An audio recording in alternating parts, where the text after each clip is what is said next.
حضرت خواجہ بختیاری کاکی رحمۃ اللہ علیہ،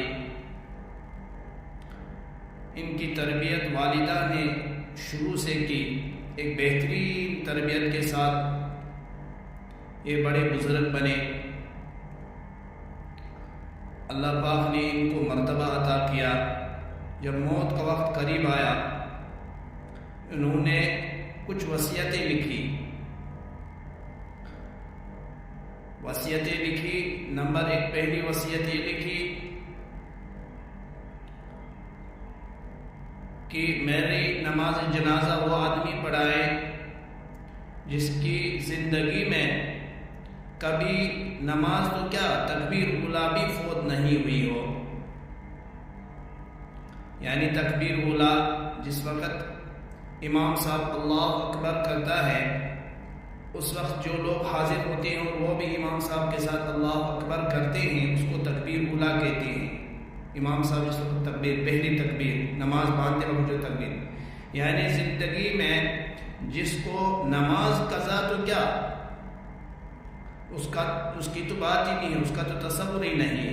میری نماز جنازہ وہ آدمی پڑھائے جس کی زندگی میں کبھی تکبیر اولیٰ تکبیر فوت نہیں ہوئی ہو۔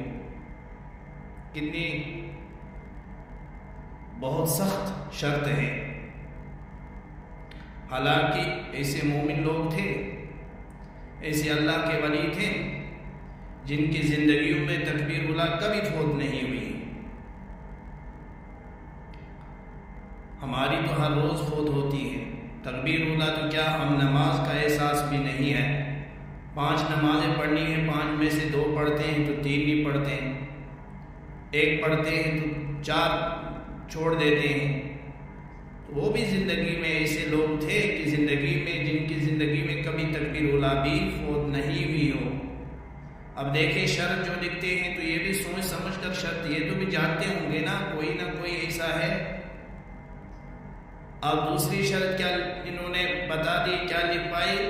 دوسری شرط یہ کہ جس کی زندگی میں تہجد کی نماز فوت نہیں ہوئی ہو۔ اب دیکھیں ہم تو فرض چھوڑتے ہیں، یہ تو سنت ہے تہجد پڑھنا۔ جن کی زندگی میں کبھی تہجد کی نماز فوت نہیں ہوئی ہو، وہ میری نماز جنازہ پڑھائیں، امامت کریں۔ اب آپ دیکھیں اور میں بھی کہ کیسی سخت شرط ہے یہ بھی۔ اور تیسری شرط یہ کہ جس کی زندگی میں کبھی بیماری میں، تندرستی میں، سفر میں، حضر میں، جس کی شہوت کی نگاہیں کبھی غیر محرم عورت کی طرف نہ اٹھی ہوں۔ یہ تو ان 2 سے بھی خطرناک شرط اور سخت شرط ہیں۔ لیکن ایسے اللہ کے دوست، اللہ کے ولی تھے جو اپنی نگاہوں کو نیچے رکھتے تھے، اپنی نظروں کو ہمیشہ بچاتے تھے۔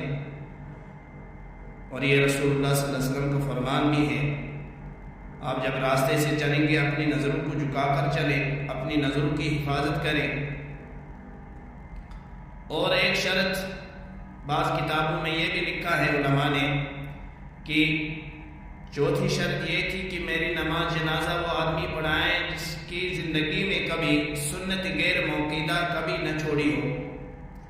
سنت موقیدہ جو ہم پڑھتے ہیں، جیسے ظہر سے پہلے 4 رکعتیں پڑھتے ہیں، فرض کے بعد 2 رکعتیں پڑھتے ہیں، اسی طرح مغرب کے بعد 2 رکعتیں پڑھتے ہیں، عشاء کے بعد سنت موقیدہ 2 رکعتیں پڑھتے ہیں۔ غیر موقیدہ ہوتی ہیں جیسے عصر سے پہلے 4 رکعتیں ہیں، عشاء سے پہلے 4 رکعتیں ہیں، جو رسول اللہ صلی اللہ علیہ وسلم نے کبھی پڑھی ہوں کبھی چھوڑی ہوں، غیر موقیدہ۔ اب جب ان کا انتقال ہوا، جنازہ لایا گیا، لاکھوں کے اعتبار سے لوگ ہیں، اب انتظار کیا جا رہا ہے، چونکہ شرائط آگے ایک آدمی خادم آیا، اس نے شرائط پڑھی، یہ شرائط لکھی ہیں حضرت خواجہ صاحب نے رحمۃ اللہ علیہ۔ نماز جنازہ پڑھانے کے لیے وہی آدمی آگے بڑھے، وہی امامت کرا سکتا ہے جس کے اندر یہ شرائط پائی جاتی ہوں۔ اللہ اکبر۔ علماء نے لکھا ہے کہ بہت وقت ہوا، اب انتظار میں ہیں، ایک دوسرے کو دیکھ رہے ہیں، کوئی آگے بڑھے گا، پڑھائے گا۔ بہرحال وہ ہماری طرح نہیں تھے، اگر یہ شرائط نہ بھی ہوں تو آگے جائیں تاکہ لوگ سمجھیں کہ نہیں ماشاءاللہ اس کے اندر ہیں۔ وہ سچے لوگ تھے، امین تھے، اس لیے ہر ایک نے اپنے آپ کو ٹٹولا دیکھا، کسی نہ کسی میں ان کو پتہ چلا کہ نہیں زندگی میں کبھی تہجد کی نماز ایک ہی صحیح فوت ہوئی ہے، زندگی میں کبھی تکبیر اولیٰ ایک ہی صحیح فوت ہوا ہے، اسی طرح زندگی میں کبھی ایک ہی مرتبہ صحیح غیر محروم کی طرف نظر اٹھی ہیں۔ اس لیے وہ جھوٹے نہیں تھے، سچے تھے، ورنہ کوئی بھی آگے بڑھ سکتا تھا،